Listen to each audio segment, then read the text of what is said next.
Hi friends, இன்னைக்கு வந்து சூப்பரான ஒரு கிரேவி. ஆனால் வெஜ்ஜில் உருண்டை குருமா நல்லா சூப்பராக சிக்கன் வாசனை அந்த அப்படி இருக்கும். டெலிஷியஸாக இருக்கும். பாருங்கள், சூப்பர் அப்படி இருக்கும். வெஜ்ஜில் உருண்டை குருமா. அப்புறம் கத்திரிக்காய் சாப்ஸு. இதுவும் சிக்கன் மாதிரி அதே மாதிரி சாப்ஸு. மட்டன்லாம் அப்படி பண்ணுவாங்க மாதிரி சாப்ஸு. கத்திரிக்காய் சாப்ஸு.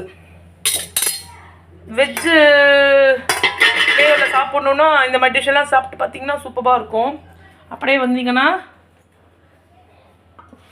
சுட சுட சாதம் ரெடி. இன்றைக்கி டின்னர் தான். லஞ்சு வந்து இன்றைக்கி இட்லி தான். மத்தியானம் கொஞ்சம் உடம்பு சரியில்லை எனக்கு. சரி பொறுமையாக நைட்டு டின்னர் சாப்பிடலாம் சூட சூடன்னு எல்லாம் ரெடி சாப்பிட போகணும். பாய், டேக் கேர் ஃப்ரெண்ட்ஸ். பாய்.